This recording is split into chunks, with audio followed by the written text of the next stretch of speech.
After a rocky start to my college football career, I had a breakout season. After putting up great numbers and leading my team to a winning record, my stock was at an all-time high. So I decided to go ahead and enter into the transfer portal. And while I was getting a lot of attention from really great schools, there was one school that looked like a perfect match. And when Kirby Smart gave me the call, I had to pick up. And just like that, I decided I was going to go ahead and transfer to the University of Georgia. But after their starter graduated, there was no real competition. The QB job was wide open. And with that, it was time to get to work. Our preseason ranking, we were already at number 3 and a force to be reckoned with. Despite being favored in our season opener against number 4 Clemson, we knew this was going to be a tough challenge. We were certainly experiencing some growing pains early on as we simply couldn't get into a good rhythm, but thankfully our defense was playing well. With just under 2 minutes left in the first half, we took a big sack, killing our momentum. But thankfully we were able to take the lead with this field goal. But our defense was able to get the ball back, and I was able to find Brock Powers picking back right up where we left off. I ended up lofting the ball perfectly into the end zone, but our wide receiver couldn't keep his feet in bounds, and it was a missed opportunity. But we were able to get 3 more points right before the end of the first half. In the second half, it was still a defensive battle, but we were able to start picking up some big yardage plays. You could tell it was going to be a tough game because the score at the end of the third quarter was just 6-0. And then it was the senior, Brock Powers, making a big play, getting us into the red zone. But despite that great drive, we couldn't capitalize, almost turning over the ball. With the game winding down in 3rd and 1, this was our opportunity to put away the game. And miraculously, despite fumbling the ball, our halfback was able to pick it up for the first down, sealing the game. Despite having a lackluster game, I was proud of leading my team to a victory versus a top 5 team like Clemson. And after that close win, it propelled us to number 1 in the country. In the following week, we had our SEC opener versus South Carolina. With my first game starting in Athens, I was definitely nervous, but also excited to prove my worth. But with a big play to our senior Brock Powers, I was able to get us into good field position. And with just a minute left in the first quarter, we finally broke the seal, and I got my first passing touchdown of my Georgia career. And then with just under 2 minutes left in the second quarter, I throw a bomb to Adonai Mitchell, who brings it down for my second touchdown pass of the day, putting us up 14-0. And then right before the end of the first half, we were able to drive all the way down to the field, and at the goal line, I was able to sneak it in, giving us a huge lead right before the half. By the time the fourth quarter rolled around, this game was all but over. And just like that, after putting up over 300 yards and 2 touchdowns, I was feeling real good about my decision to transfer to Georgia. And in the following week, we had a much easier opponent going up against North Texas. But they didn't make it easy on us in the rain. Despite the game being closer than expected, Ladd McConkey and I pulled through with an epic game. Continuing our momentum, in the following week, we were going up against LSU. And early on, we were showing that we were the better team, making plays and getting into the red zone for the eventual score. And despite making some good plays, LSU's defense was playing out of their mind, holding us to just 10 points in the first half. Come the fourth quarter, we needed to make a little bit of a comeback, and I was able to rush the ball in for a touchdown, giving us the lead. After LSU tied the game, I made a huge mistake, giving away the ball for the second time today, driving up the field and then rolling off to my right to make a play. I then found my running back for the touchdown, and in overtime, I had to use my legs, making play after play, and then eventually getting into the end zone. After that, we just needed to stop, and that's exactly what our defense was able to do, getting the interception and giving us the 31-24 win in overtime. After that epic comeback, we had another tough opponent going into Tennessee, and early on, we were making the right plays to get points on the board, while also putting up some highlights like doing this move right here, which surely impressed some scouts. I was throwing dots all over the field, which opened things up for me drastically, allowing me to run the ball into the end zone with ease. Using my legs and split-second decision-making was definitely giving me an advantage, even in the tough SEC. But early in the second quarter, I tried to make a play and got careless, losing the ball on this fumble. So when I got the ball back, you know I had to make a big play, throwing a perfect bomb, giving us great field position. Unfortunately, we couldn't convert, and it only led to a field goal. Later on, I ended up giving away the ball on this careless interception, and with that, we just had a 10-point lead going into the fourth quarter, and I was going to do whatever it took to get the win for us. But unfortunately, on this play, I injured my wrist, and I was out for the rest of the game. But the backup got the job done and we pulled away with a 23-3 victory. In the following week, we had Missouri at home, and I was proving I was feeling just fine with throws like this. Making play after play, we were eventually able to get ourselves into the end zone, taking the early lead. We had a chance to extend our lead even further, but unfortunately I fumbled the ball right before the end of the first half. And in the second half, Brock Bowers and I were connecting with ease, putting us up even more. But when the pressure was on, I made a stupid throw, giving up the ball and giving Missouri a chance to get back in the game. But with just 30 seconds left, we ran option read, which set us up for the touchdown and the 38-28 victory. For our next opponent, we had to travel to Vanderbilt, and I think we were looking ahead as they jumped up on us early. Despite making nice plays like this, it felt as though every time we put up points, Vandy was able to respond, and it just felt like Vanderbilt's defense was reading us like a book, or in this case, a picture book. But I was able to shelf that bad play and get the ball over to Brock Bowers, who makes a nice play getting into the end zone. Once we got the ball back, I was able to drive us up the field yet again, which eventually led to this insane deflection off of two Vanderbilt defenders landing in Marcus's hands, who was able to get into the end zone, giving us the lead. But Vandy was able to respond, tying the game. So I had to make a play. Having one of my best games yet in my career, we were able to have a sigh of relief as we pull away with a 31-24 victory. Despite being undefeated, we couldn't relax just yet. We had to go up against Florida in Jacksonville, and we jumped on the Gators early as I was slinging the ball all over the field, including this nice touchdown in the corner. Despite some early mistakes and turning over the ball, we were proving why we were the number 2 country in the nation. We were moving the ball like a well-oiled machine, going into halftime up 21-3, and then after shutting them out in the second half, we pulled away to win the game 35-3. In the following week, we went up against the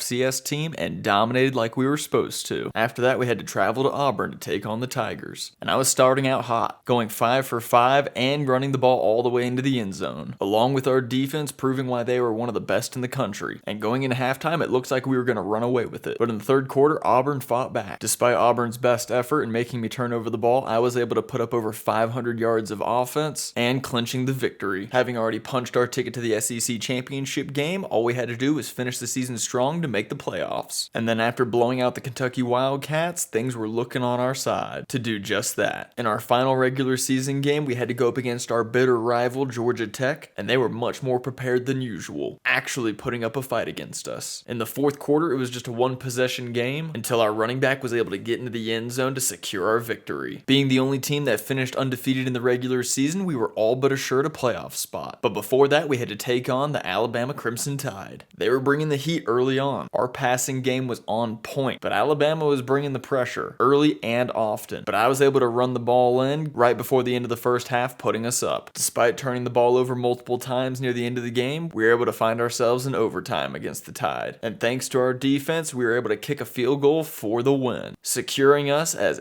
SEC champions. Despite turning the ball over more than I would have liked to this year, we won our conference, went undefeated in the regular season, which cemented me as a Heisman finalist, and secured our spot in the college football playoffs this year. And since we were the number 1 seed, we had to go up against number 4 Cincinnati. And despite their defense playing really well against us, we were able to drive up the field and get the lead early on. But that didn't last long. I ended up getting decked on a throw, making a bad pass, and Cincinnati's able to intercept it and return it for a touchdown, giving them a surprising lead. But on my very next throw, I was able to find Brock Bowers for a 78-yard touchdown pass. Going into halftime, that made us tied up. And the game stayed tied until I was able to break away for this nice touchdown run in the fourth quarter. And when we had an opportunity to secure the game, we weren't able to get the first down, giving Cincinnati one more chance. But thankfully, our defense proved to be too much, securing our win and punching our ticket to the final round of the playoffs, where we were matched up against number 2 Miami. Maybe it was our weak regular season schedule, but it felt like we were being outplayed by Miami this game, as this was the best defense we had gone against all season. Despite turning over the ball multiple times early on, we were still in this game, it felt like. Being down 21-0, we weren't going to give up. So I launched the ball downfield, finding a Donnie Mitchell who was able to bring it in and get the touchdown for our first score of the day. Miami as a whole was just playing much better than us, but I was able to find our receiver right before the end of the first half, bringing the score within 14. And in in the second half, I was doing everything I possibly could to get us back in the game. But Miami's defense was simply too much. And then after another turnover and a bad dropped pass, it was all but over for us. And after a big hit, I sustained a small bicep injury, which put me out for the rest of this game and our season. And just like that, our storybook ending came to a close with a defeat, as the Miami Hurricanes were crowned national champions. Despite a disappointing end for us, I know this isn't the end, and we'll be back, ready to compete next year.